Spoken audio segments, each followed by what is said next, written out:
Nosotros en este momento ya estamos listos con Gabriela Uquillas, directora del Comité Empresarial Ecuatoriano. Creo que todavía no, bueno, vamos a estar conversando sobre su postura, también sobre los decretos de ley enviados por el gobierno nacional y también sobre la consulta popular sobre la explotación del Yasuní ITT. Así que adelante, Israel. Así es, Andrés, estamos ya conectados en este momento y en vivo con Gabriela Uquillas, quien es directora del Comité Empresarial Ecuatoriano. Y como lo comentaba Andrés, vamos a hablar sobre los decretos ley que envió el presidente de la República a la Corte Constitucional, también el tema de las zonas francas, y hablaremos sobre la consulta y la explotación del Yasuní.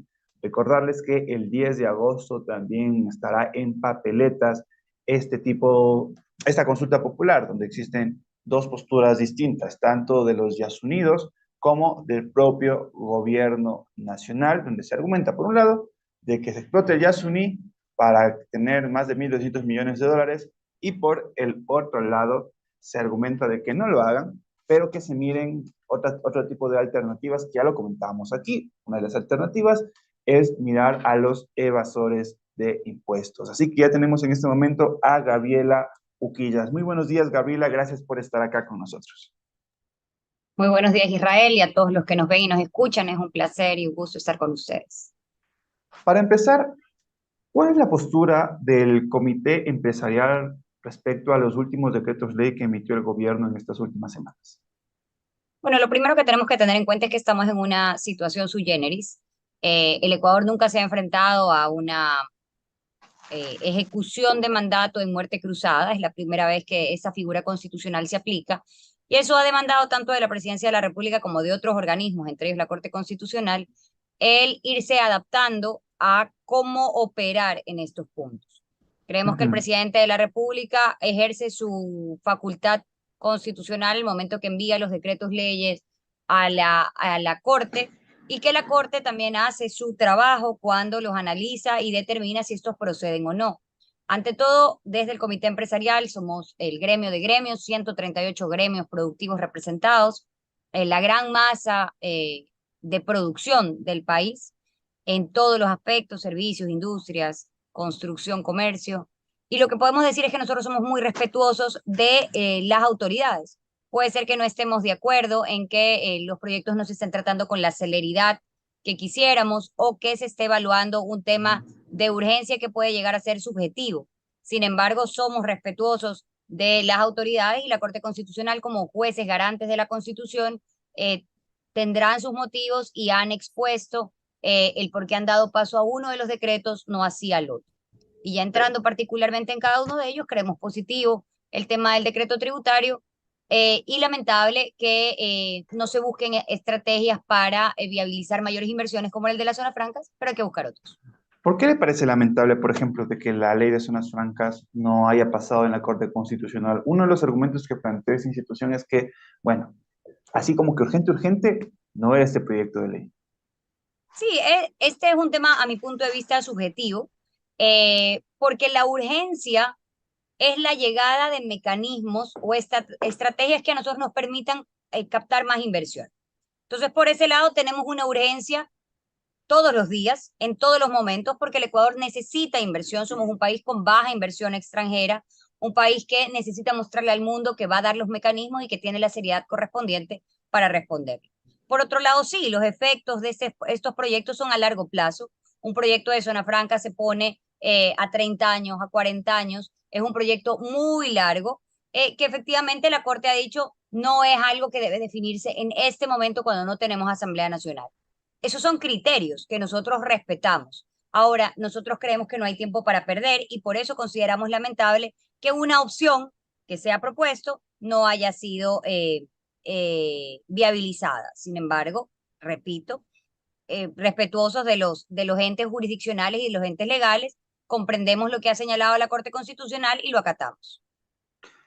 ¿Cuáles son sus expectativas para los futuros proyectos de ley que va a presentar el gobierno nacional? Antes de ayer, Henry Cucalón dijo en una entrevista de que se están preparando nuevos proyectos de ley para mandar a la Corte de carácter económico urgente, para mandar a la Corte Constitucional. ¿Cuáles son sus expectativas tras estas declaraciones? Bueno, ya sabemos, en este primer intento, con los dos primeros decretos leyes, yo creo que el gobierno nacional tiene claro cuáles son los parámetros que la Corte Constitucional, por lo menos en forma, va a analizar. Y lo que debe hoy es precautelar que los proyectos que envíe cumplan con esas características para evitar el tiempo perdido en proyectos que la Corte considera que no son urgentes. Entonces, debe medir cuáles son los impactos y los efectos directos e indirectos y a qué plazo tendremos esos efectos de los proyectos que envíe, porque caso contrario sabemos que la Corte Constitucional los rechazará por no considerarlos urgentes e inmediatos. Desde el Comité Empresarial Ecuatoriano, ¿ustedes qué esperan que el presidente de la República envíe a la Corte Constitucional y qué consideran ustedes que es de carácter urgente? Bueno, aquí hay que trabajar mucho en la competitividad. Y yéndonos a esta pregunta donde tú nos dices, bueno, ¿qué creemos que el presidente debe enviar a la Corte Constitucional? Yo te diría que hay mucho que hacer que no necesita de un decreto ley y que no requiere de la Corte Constitucional. Requiere que el Ejecutivo identifique qué problemas tiene a nivel interno y lo pueda ir corrigiendo en estos meses que quedan. Y yo creo que ahí hay muchísimo que hacer. Nosotros se lo hemos expuesto y te pongo varios ejemplos. Tenemos temas pendientes en las concesiones de las telefónicas. El espectro radioeléctrico está por terminar sus concesiones y no se ha renovado ello, lo cual nos puede afectar a todos por nuestra conectividad y comunicación. Tenemos reglamentos que tienen que emitirse en materia de tecnología, acceso a la conectividad y tecnología, que es tan importante para este mundo moderno. Tenemos temas ambientales que necesitan ser regulados y que necesitan ser implementados por parte de los ministerios correspondientes, porque son muchísimas las inversiones y las industrias que están a la expectativa de una gestión del Ministerio de Ambiente. Tenemos controles a comercio ilícito que vemos todos los días y que perjudica a los comerciantes y a los industriales formales y que no se controla por parte de las autoridades de SRI, aduana, Guafe, entre otras. Entonces, vemos que más allá de leyes hay mucho por hacer y tal vez nos estamos yendo por el lado equivocado cuando la presidencia de la República solamente considera que la solución está a nivel de leyes. Nuestra petición ha sido, vámonos un nivel más abajo y hagamos lo que podemos hacer con la firma de los ministros, con la firma de las autoridades y con la firma del presidente de la República. Y Gabriela, esta misma pregunta lo traslado hacia otros actores políticos, en este caso, los candidatos a la presidencia de la República. ¿Cómo perciben los planes y propuestas económicas de los candidatos presidenciales? ¿Creen que sintonizan con la realidad del Ecuador?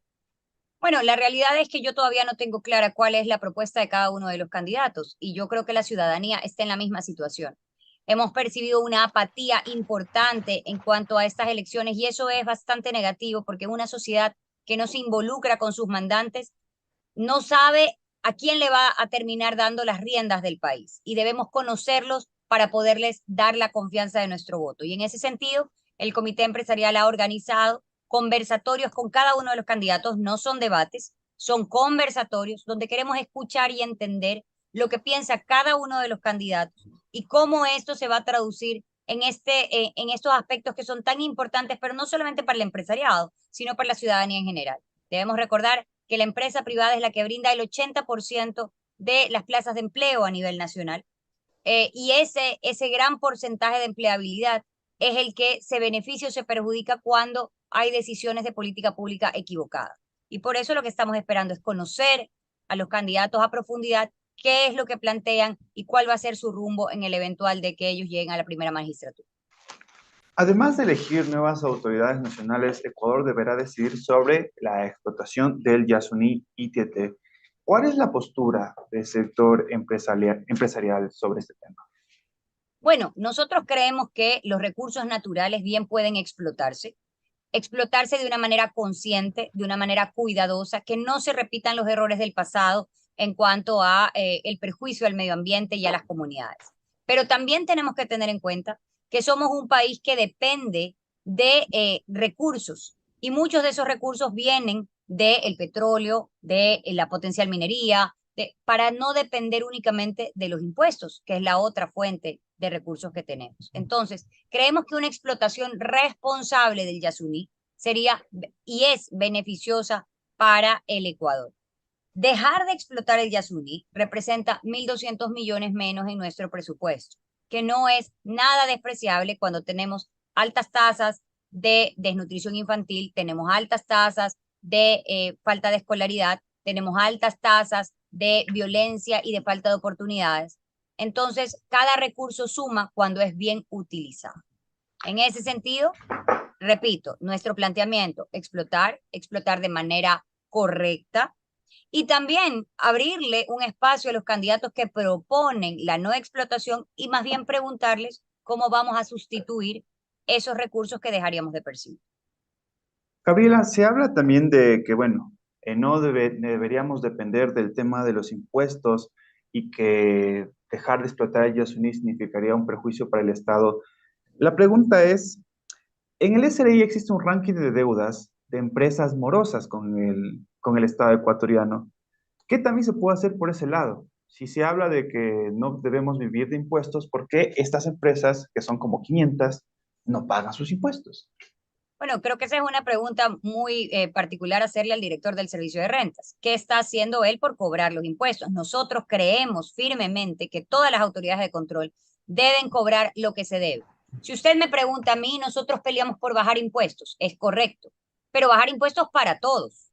El día que aquí se decida que el impuesto a la renta va a ser más bajo o que el IVA va a ser más bajo o que los aranceles van a ser más bajos, ese es un planteamiento del sector empresarial porque creemos que a menor impuesto hay más dinámica comercial.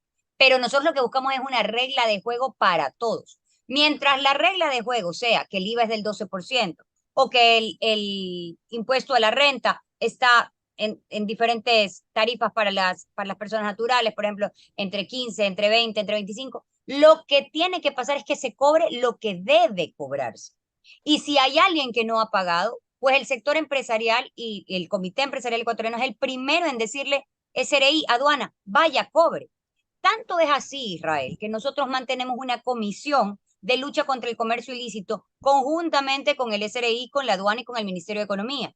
¿Y sabe qué ha hecho el sector empresarial? Ha sido el que le ha dado haciendo el trabajo al gobierno y le ha dicho, mira, hemos identificado que aquí hay estos actores que no están cumpliendo con las reglas de juego como todos, que valoran en menos la mercancía y con eso pagan menos impuestos, que te dicen que traen un perro cuando traen un gato y pagan menos impuestos, que te dicen que una mercancía es colombiana cuando no lo es y te dejan de pagar impuestos. Y la pregunta es a cambio, ¿qué ha hecho el Estado con esta información? Ha hecho muy poco.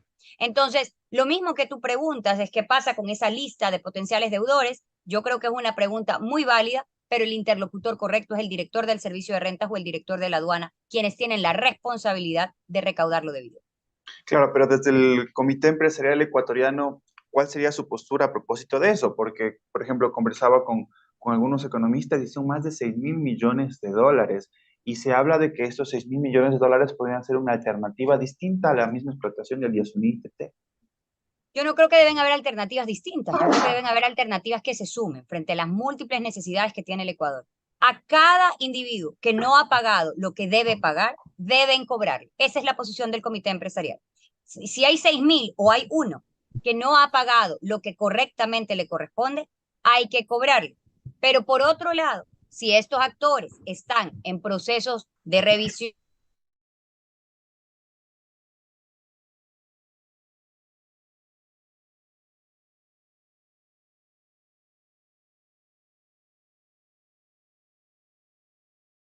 Creo que tuvimos ahí un pequeño problema con el tema de la conexión en este momento con Gabriela Uquillas.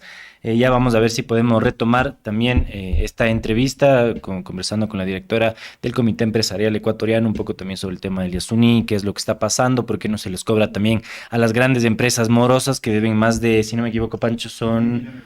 ¿De cuánto? 6.000 millones de dólares, más de 500 empresas, se debe un montón también de impuestos que no han pagado durante años y que al parecer no van a pagar porque tienen miedo de cobrar. Creo que, bueno, estamos retomando igual la conexión. No sé, Pancho.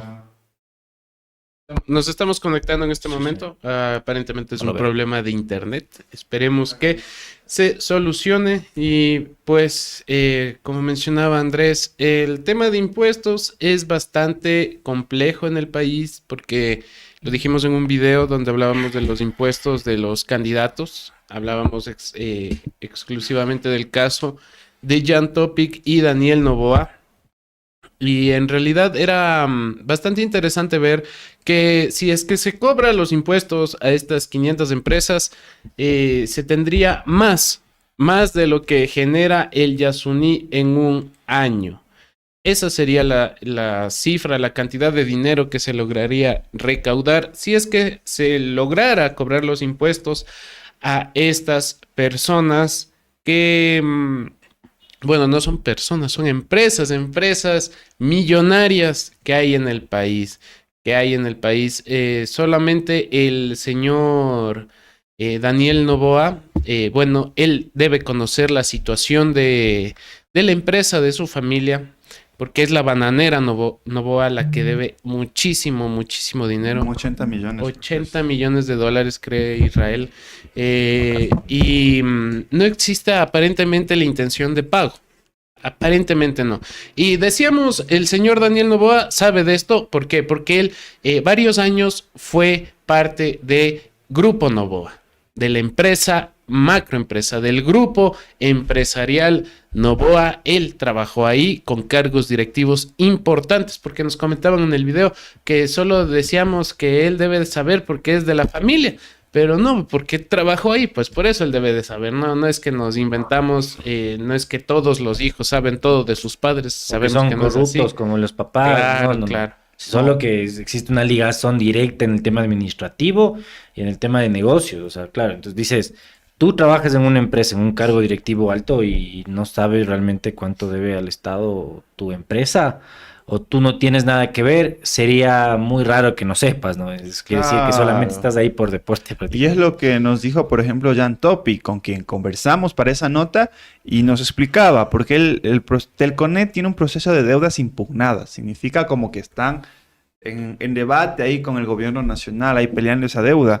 Es una deuda impugnada y preguntamos a Jan Topic. Y Jan Topic, bueno, hay que decirlo, tranquilamente nos respondió a todas las preguntas que mandamos y nos dijo que él sí conocía de este proceso de deuda impugnada que tiene Telconet. Él sí formó parte de Telconet. Recordemos que vendió sus acciones a su papá, al señor Tomislav Topic, y que sabía que este proceso es un proceso de impugnación que tiene su trámite y que dentro del SRI están como que en esa movida y que hay que esperar a ver qué sucede con la resolución. Ustedes pueden ir y revisar ese video en BN, pueden ir y ver el video completo o los fragmentos que están subidos ya en nuestras redes sociales. Y al parecer no creo que volvamos a conectarnos con Gabriela Uquillas porque no recibo ningún tipo de respuesta, quien era la directora del Comité Empresarial Ecuatoriano.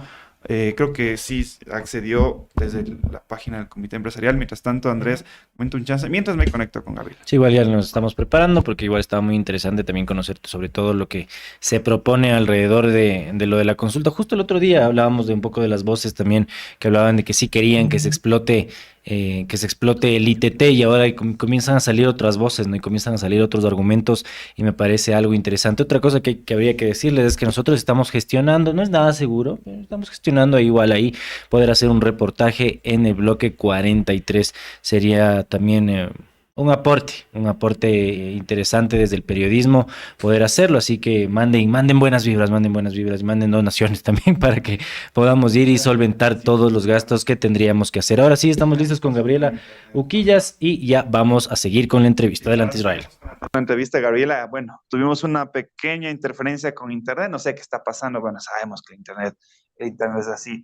Pero bueno, Gabriela, nos estabas contando, y ya para ir finalizando el tema de la entrevista, sobre su postura desde el comité empresarial sobre estas empresas, como les comentaba, habían como 500 dentro del SRI, dentro de su ranking de deudas que deben al Estado más o menos 5.000 millones de dólares. Sobre ese tema estábamos hablando, estimada Gabriela.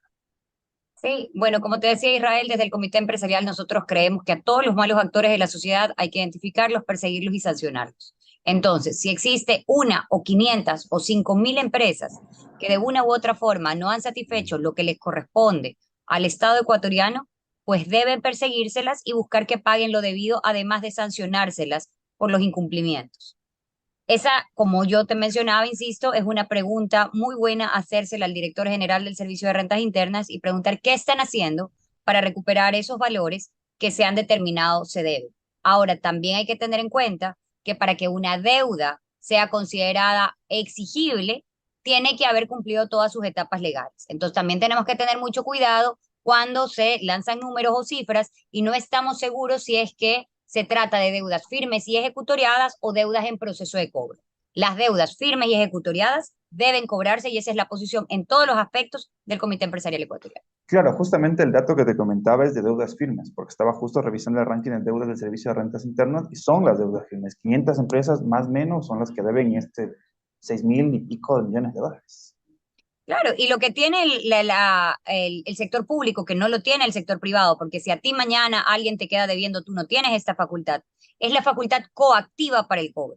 Entonces, el servicio de rentas, al igual que la aduana, los municipios, tienen una facultad extraordinaria que les permite retener valores en cuenta, poner prohibición de enajenar a bienes, incluso en casos extremos poner prohibición de salida del país a los representantes legales. Entonces, hay muchos mecanismos para que el Estado pueda cobrarse lo que le debe. Y si hay 6.000 empresas o 500 empresas o cualquier número de empresas que le deben esa cantidad al gobierno nacional, al Estado ecuatoriano, a todos nosotros, entonces la responsabilidad de estas entidades para ejercer todas las facultades que la ley ha previsto para que cobren lo que tienen que cobrar. Y esos valores sirvan para lo mismo que puede servir la explotación del Yasuní y más, para combatir la desnutrición, para fomentar la educación, para fomentar la competitividad, que es lo que nos va a hacer mejores como nación. Desde el Comité Empresarial Ecuatoriano, ustedes se van a sumar, llamémoslo así, de manera directa o indirecta dentro de la campaña en la consulta popular por el Yasuní. No, nosotros somos un actor de la sociedad más. Seguramente plantearemos nuestro criterio públicamente si es que nos lo preguntan como me lo has preguntado tú, pero nosotros no somos actores de campañas políticas. Nosotros somos actores políticos y como actores políticos generamos propuestas, generamos acciones y estamos inmersos en el debate, pero nosotros respetamos las reglas del juego y esta es una consulta popular a la ciudadanía. Entonces seremos los ecuatorianos, los mandantes, los dueños del Yasuní, los dueños del Ecuador y los dueños de nuestro futuro, los que finalmente decidamos qué hacer o no en cuanto a esta explotación. Lo importante es hacerlo de manera responsable y conociendo qué es lo que nos da hoy el Yasuní y qué es lo que nos podría quitar y cómo se va a reemplazar. Y ya para cerrar, estimada Gabriela, ¿qué alternativas planteará el sector empresarial en caso de que gane el no en la consulta? Bueno, nosotros trabajaremos como todos los días trabajamos y plantearemos todas las alternativas en lo que nos corresponde, que es sector empresarial. Recordemos que nosotros no somos los que identificamos cómo está nuestra macroeconomía, para eso tenemos un ministro de Economía, y ellos tendrán que ver cómo reparten el pastel con el tamaño de pastel que tengan, hablando de los recursos con los que cuenta el Estado ecuatoriano. Lo que nosotros promoveremos siempre es que se atiendan necesidades básicas de la ciudadanía, que a la vez repercuten en el buen desarrollo del sector empresarial. Tiene que haber salud, tiene que haber educación, tiene que haber atención a la desnutrición crónica, tiene que haber atención a la seguridad, que hoy en día no nos deja prosperar a ninguno de nosotros, ni en la gran empresa, ni en el pequeño emprendimiento. A eso es a lo que nosotros siempre estaremos abocados y trabajaremos paso a paso para conseguir esos resultados. Muchísimas gracias, Gabriela. Gracias por estar acá con nosotros y conversar un poco sobre la postura del Comité Empresarial Ecuatoriano ante la coyuntura nacional. Gracias, Gabriela, por estar aquí en el Buenas Buenas. Muchas gracias, Israel, y a las órdenes siempre.